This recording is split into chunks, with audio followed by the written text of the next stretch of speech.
Assalamualaikum warahmatullahi wabarakatuh. Waalaikumsalam warahmatullahi Allahumma wabarakatuh. sholli ala sayyidina Muhammad wa ala ali sayyidina Muhammad. Allahumma sholli wa sallim wa barik alaihi wa ala alihi wa sahbihi. Semoga Buya beserta keluarga dan juga tim Al-Baja diberikan kesehatan dan rezeki yang banyak berkah. Amin. Amin ya. Buya, saya hamba Allah dari Jawa Barat.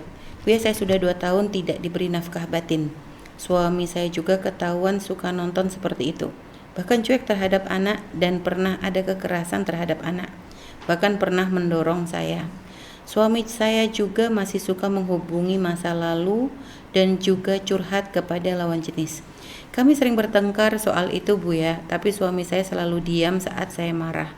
Kalau saya minta kerjasama dalam mengurus anak-anak atau marah ketika menanyakan hal-hal itu, saya pikir suami saya mengalah, tapi ternyata, Buya, dia ngadu ke orang tuanya. Bahkan kakaknya juga tahu, seakan-akan saya salah, Buya, karena saya yang marah-marah, tapi mereka tidak bertanya penyebabnya apa. Saya dihina dan dicaci oleh mertua dan suami saya dibela. Padahal mereka paham agama semua, termasuk suami saya, Buya. Dia seorang pengajar, lulusan pesantren, tapi tidak memberikan ilmunya kepada kami, Buya. Saat ini saya sudah meninggalkan rumah. Saya tinggal bersama 2 anak perempuan saya yang masih kecil, dan sama sekali dia tidak ada rasa tanggung jawab, Buya. Tidak pernah bertemu dengan anak. Alasannya dia sakit lemas, lesu seperti itu semenjak dia ketahuan berbuat dosa. Dia seperti orang sakit, bawaannya lemas, jantung berdebar, katanya, Buya. Apa yang harus saya lakukan? Saya saat ini sangat lelah karena masalahnya begini terus dari awal, Buya. Mertua selalu ikut campur. Terima kasih, Buya, atas saran dan masukannya. Baik, yang pertama, Allah sudah memberikan karunia kepada Anda 2 putri. Artinya bukan pengantin baru, ini sudah punya pengalaman cukuplah untuk menjalani hidup lebih baik. Kemudian Anda sampaikan bahwa suami tidak memberi nafkah batin selama 2 tahun. Itu adalah tanda tanya besar, bagaimana 2 tahun itu bukan waktu yang singkat. Tidak ada hubungan suami istri selama 2 tahun. Nah, cuman terjawab dari ujung pertanyaan Anda. Suami Anda punya lemah, dan itu bisa saja benar itu. Artinya Anda jangan serta-merta menyalahkan dia. Lebih baik coba komunikasi. Anggap saja suami Anda punya sakit di sisi itu. Menganggap sakit itu lebih bagus daripada kita menganggap sehat.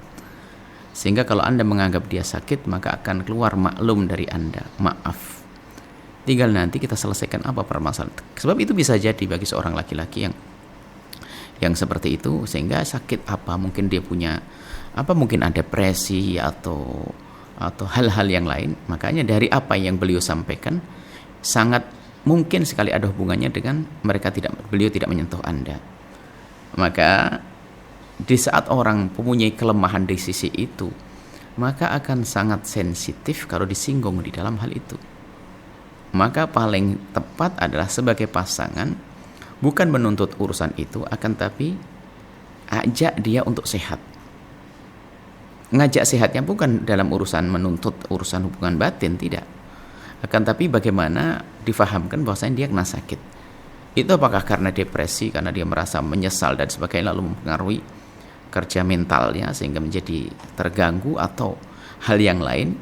Karena ada memang orang yang semula adalah normal, cuman karena ada fisiknya yang kena atau psikisnya yang kena, bisa menjadi semacam itu. Dari bahasa Anda sendiri tadi, dia merasa lemas. Itu biasanya memang ada kalau gejala-gejala psikologi ya semacam itu, kadang lemas, malas, maunya ini, tidak semangat. Sehingga di saat mau berhubungan itu pun mungkin yang dihadapannya adalah rasa capeknya mungkin, atau tidak akan selesai, atau makanya semakin dingin, mungkin bisa jadi semacam itu.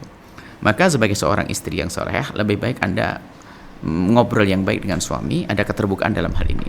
Kalau dia mengaku semacam itu, anggap benar omongan itu, lalu Anda pegangi omongannya. Baik bang, kalau begitu yuk kita cari obat supaya abang sehat,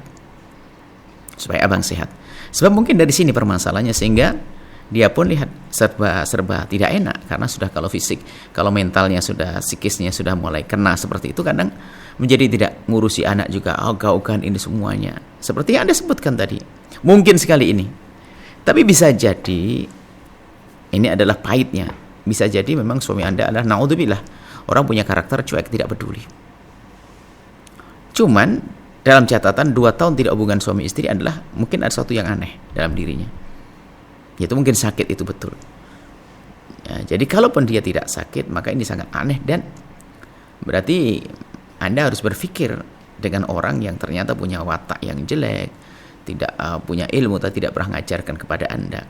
Nah, hal semacam ini kami pun juga tidak bisa menjustis atau memastikan bahwasanya dia yang salah ataupun Anda yang salah, enggak. Hanya harapan kami adalah coba dibuka komunikasi yang baik. Kalau perlu ada penengah. Atau mungkin Anda ambil bicara dari hati ke hati supaya suami berterus terang tentang keadaannya. Sebab kalau betul dia sakit, Anda zalim sekali. Dan kita menemukan dia di dalam kenyataan hidup ini rupanya banyak orang-orang semacam itu. Bahkan ternyata secara zahir ekonominya sukses. Akan tapi ternyata punya masalah di sisi ini. Dan itu bukan orang karirnya sukses. Ternyata punya masalah semacam ini. Anda baru 2 tahun, Anda sampai rupanya 5 tahun dia tidak pernah disentuh. Nah, ini kan hal-hal semacam ini tidak dicermati. Rupanya apa? Dia adalah permasalahan di dalam urusan mentalnya itu. Karena dia belum hubungan dengan istrinya sudah teringat mungkin kegagalannya, mungkin capeknya, mungkin macam-macam, sehingga dia lebih baik dia menghindar untuk urusan semacam itu. Jadi himbauan kami adalah anggap dia sakit terlebih dahulu, diskusi yang baik. Kalau ternyata pada akhirnya diajak diskusi kok tidak bisa dan terus keras hati dan sebagainya, biarpun ada penengah yang bijak pun tetap tidak bisa, maka Anda boleh seperti itu. Karena Anda bisa saja mendidik, artinya mendidik beliau dengan protes Anda, karena dengan diskusi nggak bisa. Tapi kalau hari seperti ini Anda tiba-tiba pergi dengan anak Anda dosa. Apalagi kalau terbukti dia sakit, ada dosa. Dan kalau memang ada waktu, barangkali ada kesempatan kita bisa bertemu dengan suami Anda, kami bisa ketemu ngobrol deh dalam hal semacam ini, karena banyak mungkin kejadian-kejadian yang serupa ini ternyata sebabnya adalah sebab yang tidak mungkin diungkapkan kepada istri, tapi bisa dibicarakan dengan orang lain. Maka perantara ini penting sekali untuk bisa menerjemahkan kepada Anda agar Anda tidak tersinggung dan juga agar Anda tidak merendahkan, dan juga agar dia juga tidak minder, semakin minder kepada Anda. Ini saja insya Allah. Dan Bu ya, untuk solusi bagi para wanita yang mengalami masalah dengan suaminya Bu ya, satu sisi untuk bercerai kayaknya berat gitu Bu ya, tapi satu sisi untuk berada dalam satu rumah pun tidak mampu Bu ya, karena mungkin akhirnya mempengaruhi kepada emosi yang terus marah dan sebagainya, dan khawatir nanti lari kepada ya depresi lagi gitu Bu ya. Itu boleh enggak ninggalin rumah tanpa status cerai begitu Bu ya? Baik, cerai itu jangan dikit-dikit mengarah ke perceraian. Cerai itu adalah jalan terakhir di saat sudah tidak bisa diupayakan untuk berdamai dengan bermacam-macam upaya, baru nanti tingkat masuk cerai untuk kebaikan. Nah, dicoba dulu dong di dalam kalau hidup satu rumah. Sekarang kan permasalahan kita ini yang paling inti adalah tidak memahami kalau itu adalah misalnya sakit di antaranya. Jadi memahami seorang suami hanya keras kepala saja, padahal bisa saja dia adalah yang punya permasalahan sangat pribadi, sangat khusus yang mempengaruhi mentalnya, sehingga dia punya perilaku keras, sehingga mudah memukul dan sebagainya. Sebab pada dasarnya manusia yang punya rasa kemanusiaan itu susah untuk ngomong kasar kepada orang, ya kan, atau untuk memukul itu, apalagi istrinya. Jadi kalau ada seorang suami bisa memukul istrinya, bisa saja dia sakit mentalnya. Apa yang ada di hatinya itu? Emosi setinggi apapun dia harus berpikir itu buah dari anak-anaknya. Maka lebih baik kita pandang dia sebagai orang yang sakit terlebih dahulu, ya kan? Lalu kita memaklumi dia, kita ajak diskusi yang baik. Dan biasanya itu tadi, ada hal yang tidak bisa langsung disampaikan kepada sang istri. Karena kalau dia tahu, sang istri tahu, mungkin dia akan semakin minder karena kekurangannya.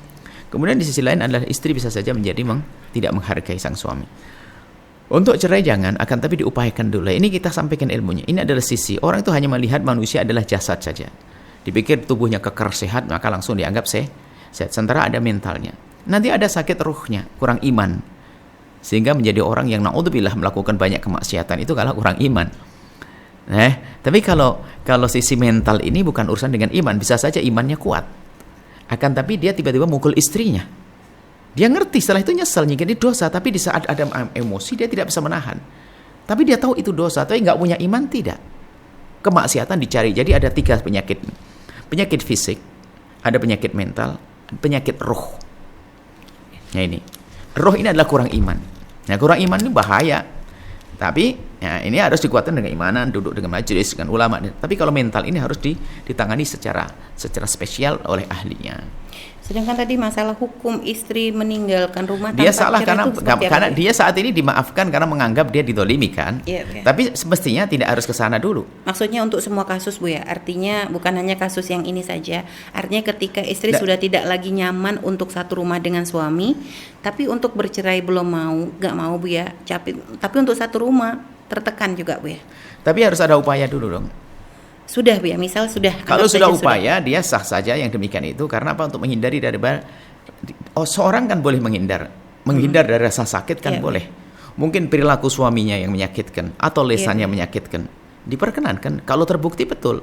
Bukan karena dia yang sensitif gampang sakit, bukan. Kalau memang suaminya suka nempeleng, suka nyaci dan sebagainya, dia sangat berhak untuk menghindar dari cacian itu. Bukan menghindar dari suaminya. Menghindar dari caciannya, cuman karena caciannya nempel sama suaminya, maka dia menjauh dari suaminya. Tidak termasuk nusyus Bu ya. Nah, kalau nusus itu adalah ketidakpatuhan dengan suami. Di saat tidak patuh dengan suami, tapi ini karena ada sebab. Ada alasan syar'i. Ada alasan syar'i, misalnya ditempelengi. Siapa boleh ditempelengin sama orang? Dia boleh menghindar, wajib agar dia selamat. Termasuk dicaci. Dicaci ini menyakitkan, bahkan lebih sakit daripada pukulan kadang. Sahabat Al-Bahjah TV, setelah menyaksikan video ini, jangan lupa bersolawat kepada baginda Nabi Muhammad. Shollu ala Nabi Muhammad. Allahumma sholli alaihi wa ala alihi wa sahbihi.